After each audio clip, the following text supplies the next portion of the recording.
Horror story in Hindi में आपका स्वागत है। भूत प्रेत पिशाच और शैतानों की डरावनी कहानियाँ आपको इस चैनल पे मिलेगी। अगर आपको हमारी ये कहानियाँ पसंद आती हैं तो प्लीज़ लाइक करिए, सब्सक्राइब करिए और हमारी बेल आइकन को ज़रूर दबाएं। तो चलो चलते हैं आज की पहली कहानी की तरफ। कब्रिस्तान के मुर्दों की आहट। बहादुरगढ़ गांव का एक कब्रिस्तान बहुत ही डरावना था। कोई भी इंसान रात में कब्रिस्तान के अंदर कदम तक रखने की हिम्मत नहीं रखता था और इसका कारण था कि मुर्दों की आहट। जब भी कोई इंसान कब्रिस्तान से अकेला जाता था तो मुर्दे उसका पीछा करते थे और जैसे ही वह आहट सुनकर पीछे मुड़ता था तो उसकी मौत हो जाती थी। बहादुरगढ़ गांव के लोग तो कई कहानियां सुनाते थे।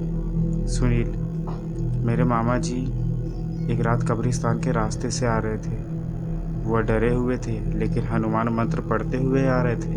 उन्हें कब्रिस्तान के भूतों के बारे में पता था। फिर उन्हें मुर्दों की आहट सुनाई देने लगी। वह सीधे देखते हुए सामने चलते रहे। फिर उन्हें मामी की आवाज़ सुनाई दी। मामी की आवाज़ सुनते ही वह पीछे मुड़ गए और फिर उन्हें मुर्दे घसीट कर एक कब्र में लेकर आ गए। मनीषा, तुम्हें ये कैसे पता चला? सुनील, क्योंकि अगली सुबह तक मेरे मामा जिंदा थे। उन्होंने अपने साथ हुआ सब कुछ मेरे पिताजी को बताया और पिताजी ने मुझे बताया। मनीषा, फिर तो वह कब्रिस्तान बहुत ही भयानक है और ख़तरनाक भी है। शैम, ऐसा कैसे हो सकता है? सुना है बूढ़ा महेश उस कब्रिस्तान से सालों से रखवाली कर रहा है। मनीषा, हाँ वो तो कर रहा है। हाँ वो तो है। अगर उस कब्रिस्तान में मुर्दे हैं तो महेश अभी तक जिंदा कैसे है? सैम, चलो उसी से पूछते हैं। तीनों बच्चे महेश के पास पहुँचे। सुनील, महेश काका, महेश काका, मुझे आपसे कुछ जानना है।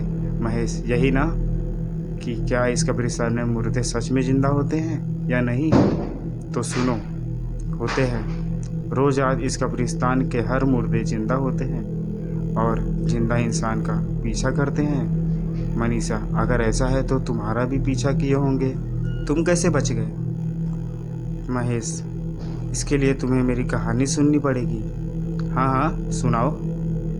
महेश, आज से 35 साल पहले की बात है। मैं और मेरा दोस्त दोनों अनाथ थे और काम की तलाश में बहादुरगढ़ पहुँचे। यहाँ हमें एक चर्च में फादर एंथनी मिले और फादर से हमने बोला कि फादर, हमें काम की बहुत आवश्यकता है, हमें काम चाहिए। तो फादर, काम तो है पर बहुत डेंजर काम है, तुम दोनों की जान भी जा सकती है। सुरेंद्र, वैसे ही फादर हम भूख से तड़प तड़प के मर ही जाएंगे। तो फादर ने बोला ठीक है। फादर एंथनी हमें इस कब्रिस्तान में ले आए और बोले ये बहुत ही पुराना कब्रिस्तान है, ये अंग्रेज़ों के ज़माने का कब्रिस्तान है, इसकी रखवाली करनी है तुम्हें। सुरेंद्र बोलता है भला इस कब्रिस्तान को रखवाली की क्या ज़रूरत? फादर, कब्रिस्तान को रखवाली की ज़रूरत नहीं है, उन्हें यहाँ आने वाले लोगों को रोकना है। तुम्हें यहाँ आने वाले लोगों को रोकना है और उनकी रक्षा करनी है। महेश, पर कैसे?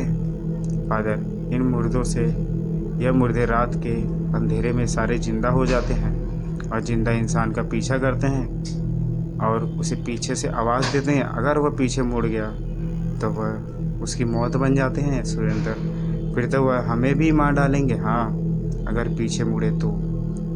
इसीलिए तो कहा था कि यह काम जोखिम भरा है, सोच लो तुम दोनों काम करोगे या नहीं। यह दोनों के पास कोई रास्ता नहीं था।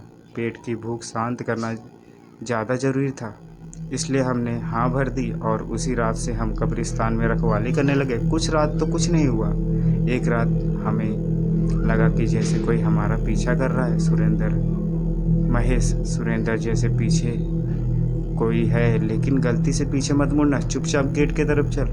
हम लोग डरते हुए गेट तक आए और सुबह होने तक वहीं पर बैठे रहे और कई बार हमारे साथ ऐसा हुआ पर गेट पर मुर्दे नहीं आ पाते थे। कई साल बीत गए। हम बहादुरगढ़ गांव में बहुत खुशी से थे। सुरेंद्र को एक लड़की गौरी से प्यार हो गया था। वह छुप छुप के गौरी को देखता था। एक बार जब हम कब्रिस्तान की रखवाली कर रहे थे तो फिर मुर्दों के पीछे से आहट आई और उस आहट में सुरेंद्र को गौरी की आवाज़ सुनाई दी, सुरेंद्र सुरेंद्र मुझे बचा लो। सुरेंद्र डर गया। उसे ऐसा लगा कि गौरी की जान खतरे में है। तो महेश ने बोला, पीछे मत मुड़ना, ये मुर्दे हमारे साथ खेल खेल रहे हैं। सुरेंद्र, नहीं, मेरी गौरी, गौरी को बचाना होगा। सुरेंद्र पीछे मुड़ा और मुर्दे ने सुरेंद्र को घसीट लिया। मैं अपने दोस्त को बचाना चाहता था, पर मैं अगर पीछे मुड़ता तो मैं भी उसके लपेट में आ जाता। अब फूट फूट कर रोने लगा। सूरज उगते ही मैं अंदर आया और मुझे सुरेंद्र की लाश मिली। गांव के लोग, अरे डरपोक, तू चाहता तो अपने दोस्त को बचा सकता था। कायर है तू, कायर। फादर, महेश, तुमने जो किया सही किया। अगर तुम पीछे मुड़ते तो तुम्हारी भी जान जा सकती थी। यह गांव वाले लोग को नहीं पता है और वह तुम्हें बेवकूफ़ समझ रहे हैं। बस वो दिन था। उसके बाद मैं समझ गया कि गांव के कब्रिस्तान के मुर्दे कौन सी भी आवाज़ में बात कर सकते हैं। उन्हें बस शिकार करना होता है। 35 साल से इस कब्रिस्तान से रखवाली कर रहा हूँ ताकि और आदमी इस मुर्दों का शिकार ना हो सके। कुछ गांव वाले इस मुर्दों शिकार भी बने, पर मेरी कोई सुनता ही नहीं। तुम लोग मेरी बात हमेशा याद रखना। पहले तो इस कब्रिस्तान से कभी मत गुजरना। अगर गलती से गुजरना भी पड़े तो पीछे बिल्कुल ही मत मुड़ना। बूढ़ा महेश इतना कुछ कहकर वह अपने काम की तरह निकल गया। यहाँ से तीनों दोस्त बात करने लगे।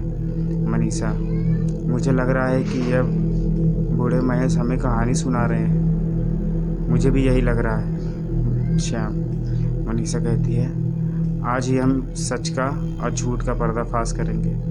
आज हम तीनों कब्रिस्तान में आएंगे और रात को देखेंगे क्या होता है। रात के वक्त तीनों दोस्त कब्रिस्तान पहुँचे। कब्रिस्तान में अलग ही शांति थी। वह कुछ ही कदम चले, उन्हें ऐसा लगा कि कोई उनका पीछा कर रहा है। श्याम बोलता है, कोई पीछे है। मनीषा, बूढ़ा महेश होगा, हमें डराने की कोशिश कर रहा होगा। सुनील, हाँ हाँ वही होगा। तभी पीछे से आवाज़ आई, अरे तुम तीनों यहाँ। महेश की आवाज़ सुनकर तीनों पीछे मुड़ गए और मुर्दों ने एक एक करके उन्हें भी घसीट लिया। कब्र के अंदर सब मारे गए। लाश काश ये तीनों बूढ़े महेश की बात सुन लेते थे। अगर आपको ये कहानी पसंद आ रही है तो प्लीज़ लाइक करिए, सब्सक्राइब करिए और हमारी बेल आइकन को ज़रूर दबाइए। धन्यवाद। जय हिंद।